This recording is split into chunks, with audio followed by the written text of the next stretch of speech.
I'd like to just talk to you for a minute about why I got started with a side gig and also an online business. Number one, we have 5 kids, and even though they're grown, 2 of the 5 live outside the state. So travel's kind of important to us. It allows us to get out there and see the kids, see the grandkids.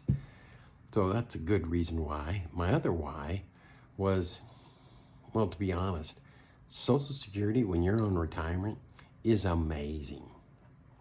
That is, provided you can live on about $1,600 a month.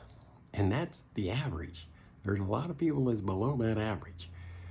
But, when I got what I was supposed to get for retirement, hey, the insurance is great, but the payments you get every month, they freaking suck. After working 40 years, wow, 40 hours, 40 years, and you get maybe 15%, that is bad, really bad.